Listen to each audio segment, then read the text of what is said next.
सहनावतु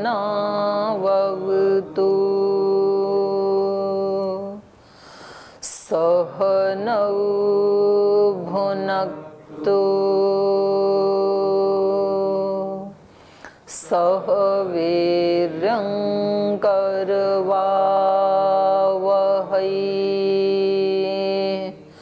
तेजस्विनावधीतमस्तु मा विद्विषावहै।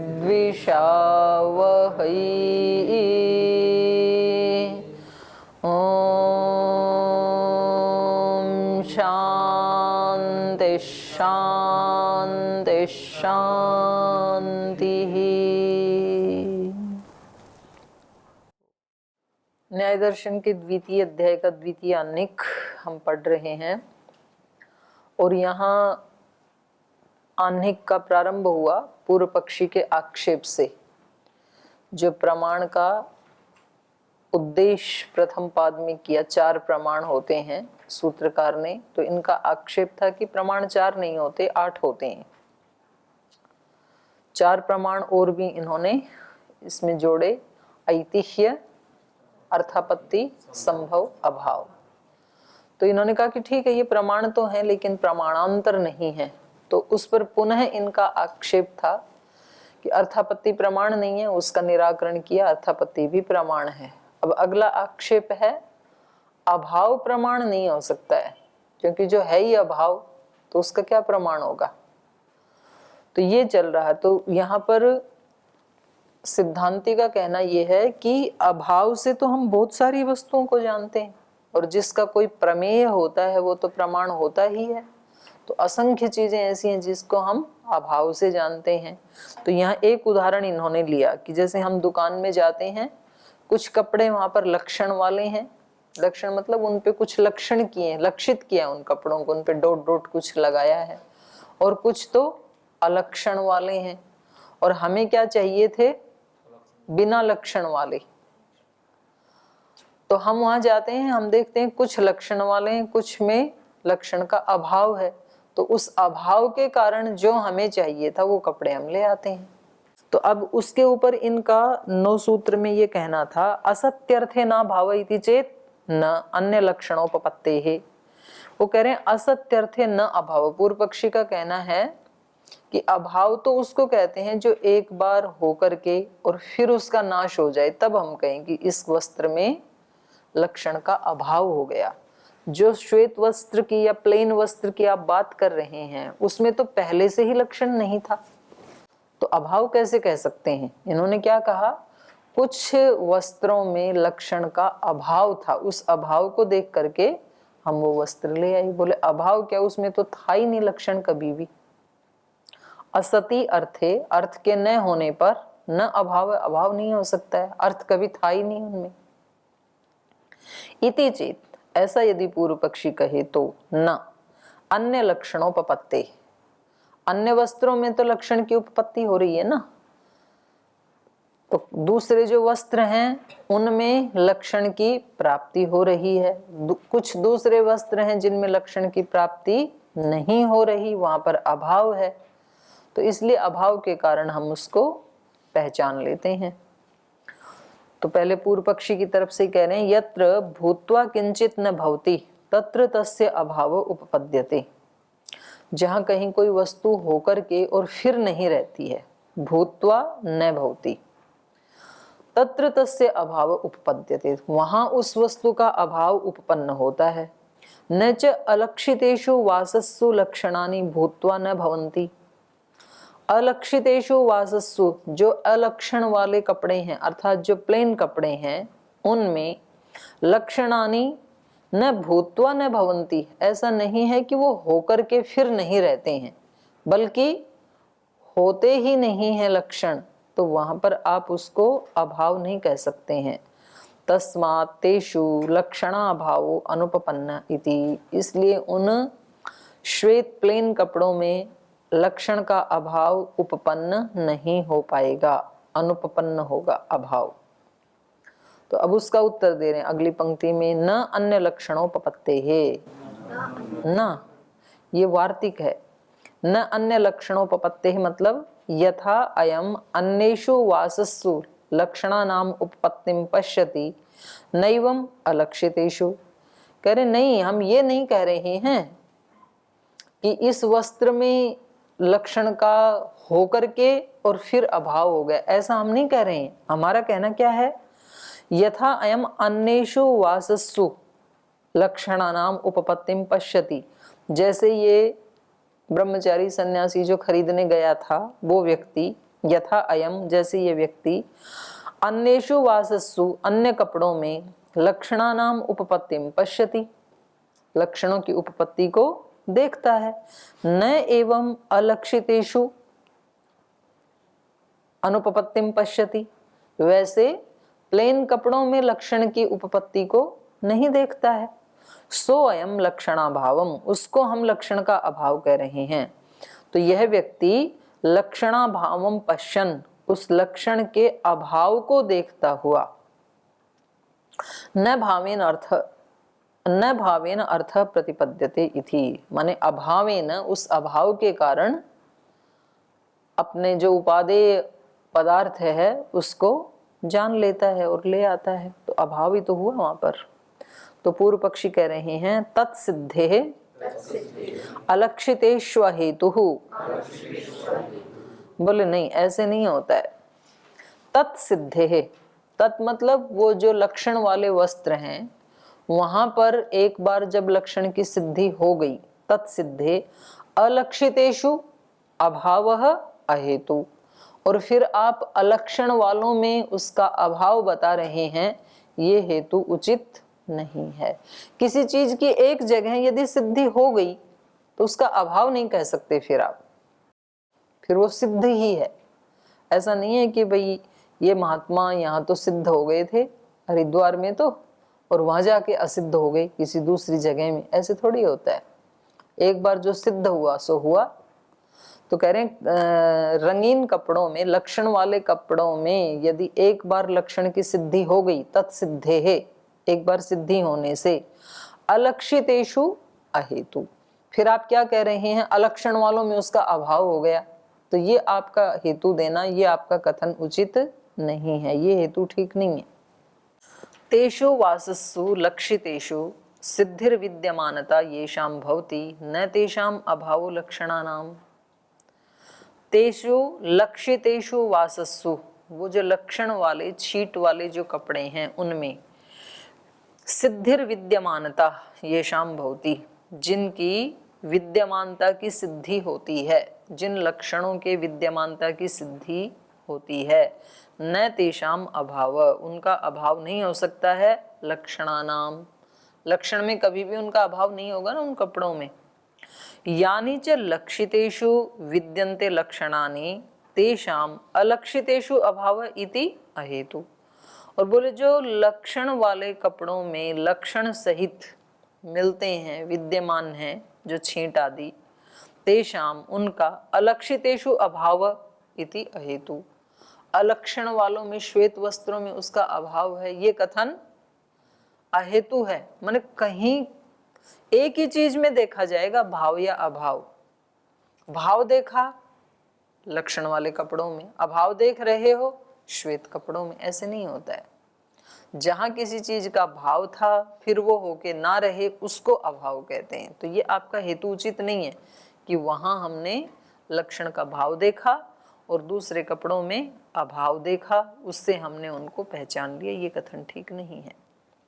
यानी खलु भवंती तेषाम अभावो व्याहत इति, बोले जिन कपड़ों में लक्षण होते हैं तेषाम अभाव, उनमें आप यदि अभाव बताओ तो ये क्या हो जाएगा, व्याहत, विरुद्ध कथन हो जाएगा।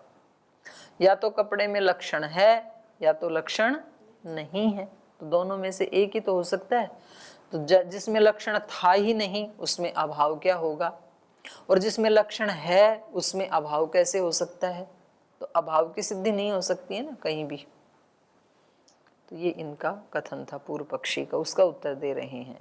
न लक्षणावस्थिता पेक्षा सिद्धे है, कह रहे हैं न, हम ये नहीं कह रहे हैं कि हम उसी में अभाव मान रहे हैं जहाँ लक्षण थे, उस ऐसा नहीं कह रहे हैं, बल्कि लक्षणा अवस्थिता अपेक्षा सिद्धे है। कुछ कपड़ों में लक्षण के अवस्थित होने से, छींट आदि के अवस्थित होने से, उनकी अपेक्षा से ही तल्लक्षणा अवस्थिता अपेक्षा सिद्धे है, उनकी अपेक्षा से ही हम सिद्धि मान रहे हैं। किसकी सिद्धि? अभाव की सिद्धि। उनकी अपेक्षा से ही तो दूसरे कपड़ों में अभाव की सिद्धि मान रहे हैं कि भाई वहां तो लक्षण है, इन कपड़ों में लक्षण नहीं है, ऐसा मान रहे हैं।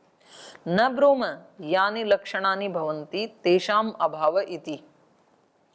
हम ये नहीं कह रहे हैं कि जिनमें लक्षण उन्हीं में अभाव भी हम कह रहे हैं, ऐसा नहीं है, उनमें तो हम सिद्धि ही मानते हैं।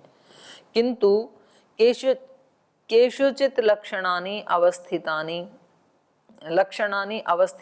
अनवस्थितानि केषुचित अपेक्षमाण येषु लक्षणानां भावं न पश्यति तानि लक्षणाभावेन प्रतिपद्यते इति। ये किंतु केषुचित जो एक ही शब्द है, ये अलग हो रखा है ना, तो हेडलाइन में ला लीजिए। हम ये नहीं कह रहे हैं कि जिनमें लक्षण दिखाई दे रहे हैं उनमें ही हम अभाव बता रहे हैं, ऐसा नहीं है। तो क्या कह रहे हैं? कह रहे हैं किंतु केषुचित लक्षणानि अवस्थितानि, कुछ कपड़ों में तो वो लक्षण अवस्थित हैं, डिजाइन आदि छींट आदि अवस्थित हैं, और केषुचित अनवस्थितानि, और कुछ में तो वो अनवस्थित हैं, नहीं हैं वो।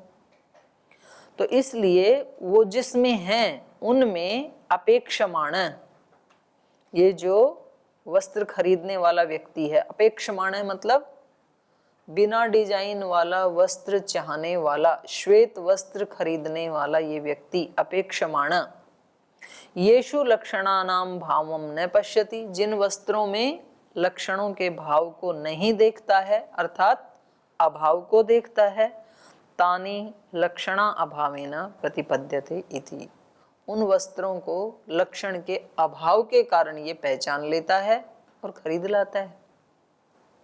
ठीक। और कह रहे हैं, अगला भी एक और हेतु दे रहे हैं सिद्धांती, प्रागुत्पत्तिर अभावोपपत्तेश्च। अभाव की उपपत्ति कैसे है?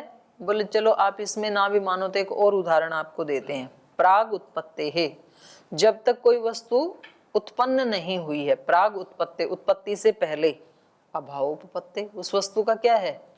अभाव। घड़ा जब तक बना नहीं है तब तक क्या है? घड़े का अभाव है, तो अभाव की सत्ता है। अभाव द्वैतम खलु भवति, कह रहे हैं अभाव देखो दो प्रकार का होता है।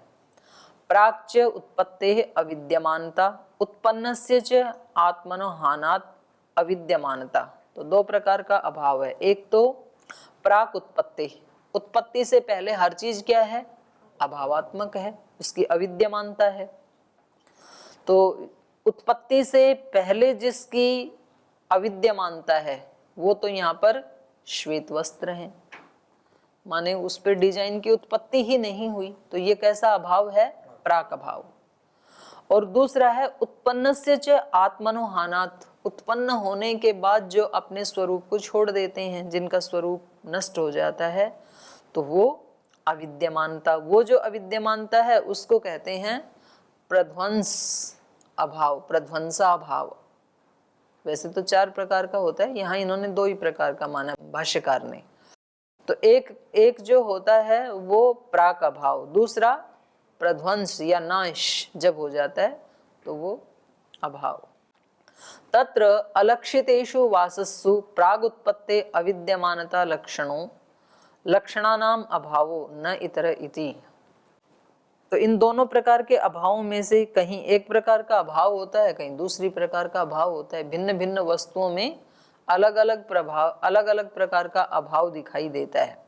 तो यहाँ पर जो अलक्षितेषु वासस्सु, जो श्वेत कपड़े हैं जिनमें कोई लक्षण नहीं है, उनमें कौन सी प्रकार का अभाव है? प्राग अभाव है। प्राग उत्पत्ति अविद्यमानता लक्षण, उत्पत्ति से पहले ही जो अविद्यमान है इस लक्षण वाला, अर्थात प्राक अभाव लक्षण वाला, लक्षणानाम अभाव, लक्षणों का अभाव, ये वाला अभाव है वहां पर। न इतर, दूसरे वाले अभाव की चर्चा नहीं कर रहे हम।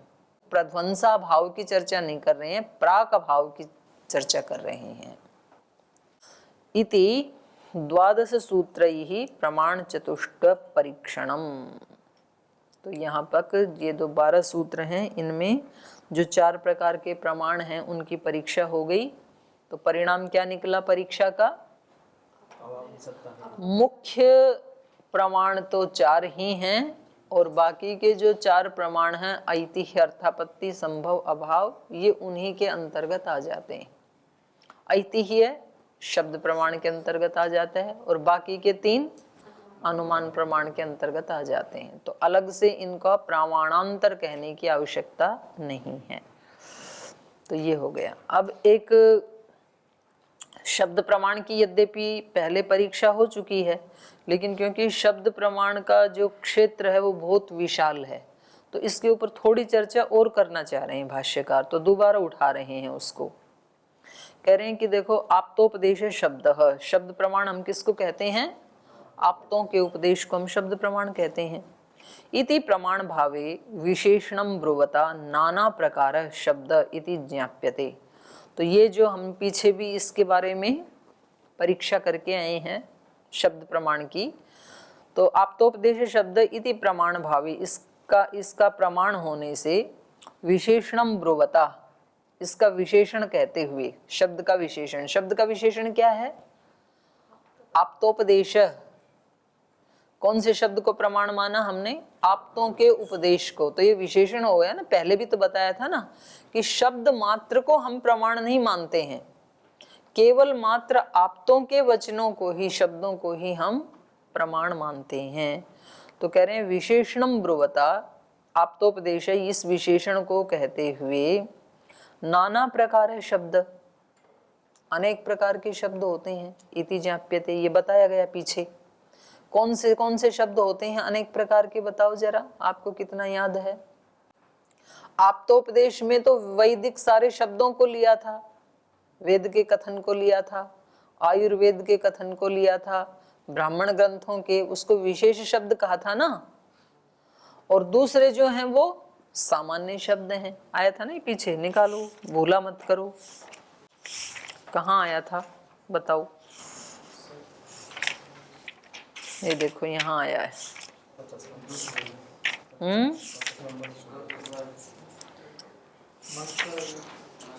नहीं, यहाँ से शुरू हो गया ये। नहीं, ये तो ठीक है, शब्द प्रमाण 50 नंबर सूत्र से हुआ, लेकिन वो पंक्ति में ढूंढ रही हूँ। ये है, देखो इस पे ना 205 पे, अस्य इदम इति षष्ठी विशिष्टस्य वाक्यस्य अर्थ विशेषो अनुज्ञात। जो षष्ठी विशिष्ट जो शब्द हैं, माने इस शब्द का यह अर्थ है, ये कौन बताता है हमें? ये ही शब्द प्रमाण बताता है।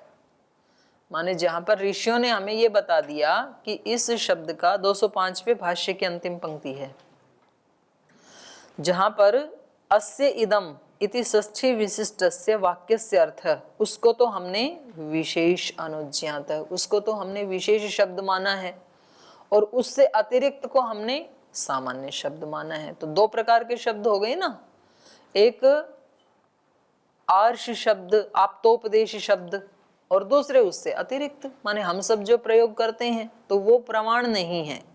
और उसका बताया था ना कि वो अलग अलग समाज में वो शब्द अलग अलग अर्थ में प्रयुक्त होते हैं। तो मैंने 2-3 उदाहरण दिए थे आपको, तो उसको हम प्रमाण नहीं मानेंगे। लेकिन तेजस का मतलब हर जगह उष्णता से युक्त पदार्थ ही होता है, ये क्या है? विशेष शब्द। इसी को क्या कहा? आप्तोपदेश। तो इसमें ब्राह्मण ग्रंथों के वाक्य भी आ गए, इसमें उपनिषदों के, वेद के, दर्शनों के, इन सब को कहा। अब यहाँ पर आ जाओ आप जहाँ पढ़ रहे थे। तो ये कह रहे हैं नाना प्रकार शब्द इति ज्ञाप्यते। वहाँ पीछे जो प्रसंग आया था उसमें ये विशेषण बताते हुए आप्तोपदेश शब्द, आप्तों का जो उपदेश है उस शब्द को ही हम प्रमाण मानते हैं। इसके अतिरिक्त जो अनार्य, मलेच्छ आदि हैं उनके शब्दों को हम शब्द प्रमाण नहीं मानते हैं। तो इससे ये पता लगा ना कि शब्द अनेक प्रकार के हैं। तस्मिन् सामान्येन विचार, तो कह रहे हैं अब उन सारे शब्दों को लेकर के सामान्य रूप से हमारे मन में विचार ये आ रहा है कि नित्य अथा नित्य इति, तो ये सारे शब्द नित्य हैं या अनित्य हैं। इति विमर्श हेत्वनुयोगे च विप्रतिपत्तेः संशय। तो ये जो इतने सारे शब्द हैं इनमें विमर्श हेत्वनुयोगे, संशय के कारण का अनुयोग होने पर, संशय का कारण क्या है, प्रश्न उठता है, जिज्ञासा होती है हमें, कितने सारे शब्द हैं उनका अनुयोग होने से विप्रतिपत्ति है, क्योंकि भिन्न भिन्न ग्रंथों में विपरीत विपरीत शब्द के बारे में कहा है, तो ये विप्रतिपत्ति होने से, विपरीत ज्ञान होने से संशय, हमें संशय हो गया कि शब्द नित्य है या अनित्य है। क्योंकि जो मीमांसक हैं वो शब्द को नित्य मानते हैं और वैयाकरण वो भी नित्य मानते हैं, लेकिन केवल जो ध्वनि शब्द उनको अनित्य मानते हैं, ध्वन्यात्मक शब्द को। तो कह रहे हैं हमारे को ना कई कई हमने इसके बारे में बातें सुनी है भिन्न भिन्न ग्रंथों में, तो इसलिए संशय हो गया कि वास्तव में है क्या, ये नित्य है या अनित्य है। श्रुतीनाम भूरि भूतीनाम विकल्पैर दिग्विमूढ़ो हम कथंकारम विलोके त्वाम कृपा संवाहि दीनम माम भ्रमंतम देव संसारे सुघोरे पाहि दीनम माम। बोले बहुत सारी बातों को सुन सुन करके मैं भ्रमित हो गया हूँ, मुझे ही नहीं पता कि वास्तव में आपका स्वरूप क्या है, इसलिए इस संसार में भ्रमंतम, ऐसे ही इधर उधर घूमते हुए को, भ्रमण करते हुए को, भ्रमित होते हुए को, पाही दीनम माम, मुझ दीन को आप रक्षा कीजिए, प्रार्थना है एक। तो ऐसे ही ये कह रहे हैं कि हमने अनेक अनेक ग्रंथों में विप्रतिपत्ति वाले शब्दों को सुना है, विपरीत अर्थ वाले शब्दों को सुना है, तो पता नहीं चल रहा है कि वास्तव में शब्द नित्य है या अनित्य है। तो आगे ये 4 प्रकार के उदाहरण बता रहे हैं। आकाश गुणः शब्दः विभु नित्यो अभिव्यक्ति धर्मक इति एके। पहला पक्ष, कुछ लोग क्या मानते हैं, ये शब्द क्या है, आकाश गुणः, आकाश का गुण है ये शब्द, और विभु, विभु है शब्द, और जो विभु होता है वो नित्य भी होता है। नित्य अभिव्यक्ति धर्मक, अभिव्यक्त होता है, नित्य है तो अभिव्यक्ति होगा, कभी नाश तो होता नहीं है, नाश नहीं होता है तो उत्पन्न भी नहीं होता है। तो शब्द नित्य ही आकाश में विद्यमान है और वो संयोग आदि से अभिव्यक्त हो जाता है, ये एक कुछ लोग ऐसे मानते हैं। दूसरा, गंधादि सहवृत्ति द्रव्येषु सन्निविष्टो गंधादिवत अवस्थितः अभिव्यक्ति धर्मक इति अपरे। दूसरा पक्ष ये है, गंधादि सहवृत्ति द्रव्येषु, गंधादियों के साथ इसकी वृत्ति है, गंध रस रूप स्पर्श शब्द, ये 5 है ना, तो उनके साथ रहने से संगति से व्यक्ति पहचाना जाता है। जब वो अनित्य हैं तो ये भी अनित्य है, ये भी तो गुण है ना किसी का।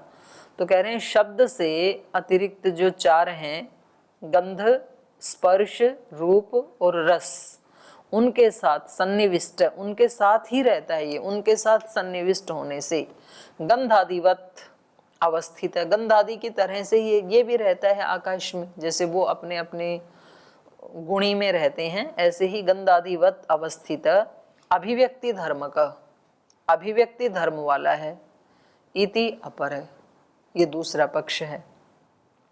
तीसरा पक्ष है, आकाश गुण शब्द उत्पत्ति निरोध धर्म को बुद्धिवत इति अपरे, ये वैशेषिकों का मत है। तीसरा, ये क्या मानते हैं, शब्द को आकाश का गुण है, उत्पत्ति निरोध धर्म वाला है, उत्पत्ति और नाश धर्म वाला है, उत्पन्न जो होगा वो नष्ट भी होगा, तो ये उत्पत्ति निरोध माने नाश धर्म वाला है। बुद्धिवत, ज्ञान की तरह, जैसे अनेक अनेक ज्ञान हमारे चित्त में उत्पन्न होते हैं, नष्ट होते हैं, अगला ज्ञान आके पहले वाले को नष्ट कर देता है।